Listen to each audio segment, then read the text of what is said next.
Bueno, hoy vamos a meternos de lleno en un tema que de verdad es de los que más nos desafían en la clínica, los trastornos somatomorfos. La idea es que esto sirva como una guía súper práctica, pensada para colegas y estudiantes de medicina que quieran tener las cosas un poco más claras.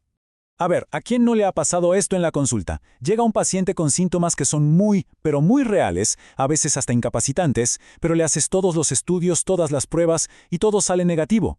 Justo ahí, en esa aparente contradicción, es donde está el meollo de los trastornos somatomorfos. Ok, para que no nos perdamos, esta es la ruta que vamos a seguir. Primero, una intro con los conceptos básicos. Después, nos metemos de cabeza en los tres grandes, el de síntomas somáticos, el de conversión y la famosa hipocondría. Y al final, cerramos con lo más importante para el día a día, cómo distinguirlos y qué podemos llevarnos de todo esto. Listo, vamos a arrancar por el principio. Para poder hacer un buen diagnóstico de estos trastornos, es fundamental entender bien sus bases, esos principios que los definen y que nos van a ayudar a orientar el caso desde el primer momento. Y aquí está la clave de todo, ¿no? Esta desconexión. El paciente de verdad siente y sufre síntomas físicos, pero por más que buscamos, no encontramos una patología orgánica que los explique del todo. La exploración, los análisis, las imágenes, nada apoya esa enfermedad que los síntomas parecen estar gritando. A ver, hay 4 cosas que tenemos que tener clarísimas desde el vamos. Primero, y esto es vital, los síntomas no son inventados voluntariamente, no es simulación. El sufrimiento del paciente es 100% genuino. Segundo, la queja del paciente siempre es física. No te va a decir, creo que estoy deprimido. Te va a hablar de su dolor de estómago. Tercero, es muy común encontrar alexitimia. ¿Qué es esto? La dificultad para poner en palabras las emociones. Entonces, el malestar psicológico sale por donde puede, a través del cuerpo. Y bueno, un dato histórico. Estos cuadros son, básicamente, la evolución de lo que antes se conocía como histeria.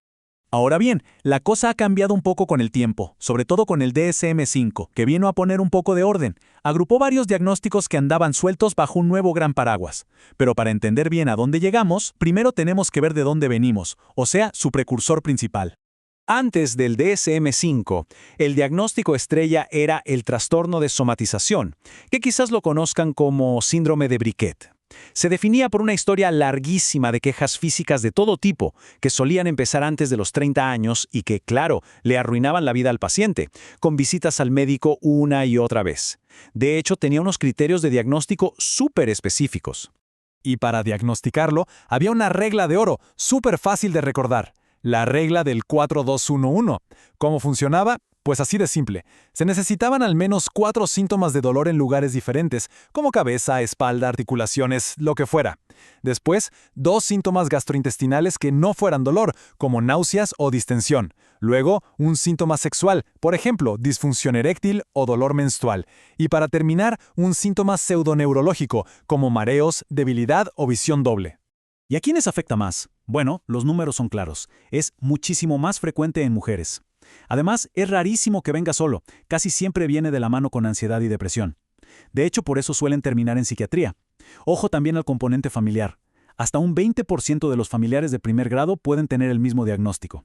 Y, lamentablemente, hay un riesgo alto de abuso de fármacos, sobre todo analgésicos y ansiolíticos, en esa búsqueda desesperada de un alivio que nunca llega.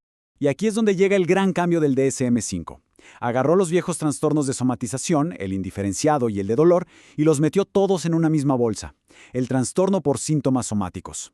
Ahora lo importante ya no es andar contando síntomas, sino que el foco está en la respuesta del paciente a esos síntomas, es decir, sus pensamientos catastróficos, la ansiedad que le generan, cómo le consumen la vida. Y esto de verdad es un cambio de paradigma para nosotros como clínicos.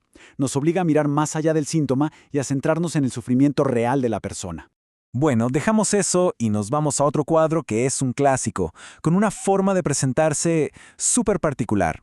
Hablemos del trastorno de conversión, ese en el que el cuerpo parece que hablar en un idioma neurológico para contar un conflicto psicológico. Miren, lo que pasa aquí es que de repente aparecen síntomas que parecen sacados de un libro de neurología, una parálisis de un brazo, ceguera, sordera o incluso crisis que parecen convulsiones. Pero, y este es el punto clave para el diagnóstico, cuando haces la exploración física, los hallazgos no tienen ningún sentido anatómico. No se corresponden con las vías nerviosas que conocemos. El ejemplo clásico es la anestesia en guante, que no sigue el mapa de ningún dermatoma. Es anatómicamente imposible. Y aquí hay un signo clínico que es, bueno, de manual, aunque ojo, no siempre está, la belle indiference o la bella indiferencia. Es esa actitud súper llamativa, hasta desconcertante, del paciente que te cuenta con una calma pasmosa algo gravísimo. Por ejemplo, te dice, sí doctor, de repente dejé de ver por este ojo, o no puedo mover la pierna, pero sin ninguna angustia. Esa indiferencia puede ser una pista diagnóstica gigante. El pronóstico aquí puede variar un montón. ¿Qué nos hace pensar que la recuperación será mejor? Generalmente, si el síntoma aparece de golpe, justo después de un evento estresante que podemos identificar. También ayuda que los síntomas lleven poco tiempo y que el paciente tenga un buen nivel de inteligencia. Por el otro lado, el panorama se complica cuando hay cosas como pseudocrisis o temblores, o cuando el cuadro ya es crónico y lleva más de un año. A ver, si nos ponemos un poco psicoanalíticos, la teoría clásica dice que el síntoma cumple dos funciones o tiene dos ganancias. La ganancia primaria es interna, para la propia persona. El síntoma neurológico, simbólicamente, resuelve un conflicto psicológico que es inaceptable y lo mantiene lejos de la conciencia. Y luego está la ganancia secundaria, que es externa. El rol de enfermo le permite a la persona evitar responsabilidades que no quiere y además recibir atención y cuidados de los demás. Ok, ahora vamos a hablar de un trastorno donde el problema no es tanto el síntoma físico, sino el miedo terrible, abrumador a la enfermedad. Sí, la famosa hipocondría, que el DSM-5 ahora llama trastorno de ansiedad por enfermedad. Imagínense esto, una persona siente una molestia normal, un mareo pasajero, un dolorcito de panza, y su cabeza automáticamente lo interpreta como una catástrofe. Esto es un tumor cerebral, seguro es cáncer de colon. Y esta preocupación no es de un día, es persistente, dura más de 6 meses y no hay prueba médica negativa que logre calmarla de forma duradera. Y esto genera un círculo vicioso, ¿no? El paciente está todo el tiempo buscando que un médico le confirme que no tiene nada. Va de especialista en especialista, se hace 1000 estudios. Después de una prueba que sale bien, quizás siente un alivio, pero es súper corto. Al poco tiempo, la duda y la ansiedad vuelven con todo, a veces enfocadas en un síntoma nuevo. Y lo paradójico es que, con todo el miedo que le tienen a la enfermedad, muchas veces no siguen los tratamientos por un pánico exagerado a los efectos secundarios. Bueno, ya vimos los cuadros principales. Ahora viene lo bueno, la parte quizás más crucial para nuestra práctica clínica. ¿Cómo diferenciamos estos trastornos entre sí y, más importante todavía, de otras condiciones psiquiátricas que pueden presentar ideas parecidas? Esta tabla es oro puro, de verdad. Fíjense la diferencia. En la ansiedad por enfermedad, lo que hay es un miedo, una preocupación. El paciente a menudo sabe que se está pasando de rosca, que es excesivo. Por eso cuando le das pruebas, se tranquiliza, aunque sea por un rato. Ahora, en el trastorno delirante de tipo somático, la cosa cambia. No es un miedo, es una convicción total, firme. El paciente no teme tener algo, sabe que lo tiene y cree que los médicos son los que están equivocados. Y en la esquizofrenia el delirio suele ser más raro, más bizarro, como creer que tiene insectos bajo la piel y por supuesto la evidencia no le hace ni cosquillas. Y bueno, ¿qué pasa con los casos que no encajan del todo en estas cajas? Para eso existe una especie de cajón desastre, el trastorno somatomorfo no especificado.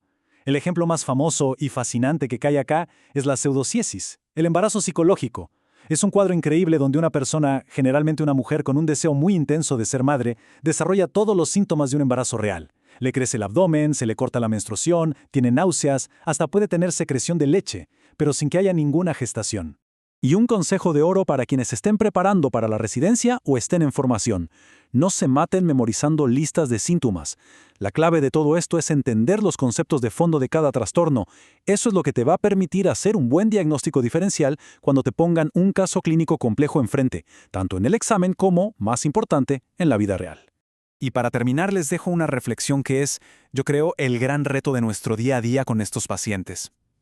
¿Cómo encontramos ese equilibrio tan delicado entre validar su sufrimiento, que es absolutamente real y genuino, y al mismo tiempo frenar esa cascada de estudios, interconsultas e intervenciones médicas que no solo son innecesarias, sino que pueden hacer daño? Ahí, en esa cuerda floja, está el verdadero arte de la medicina.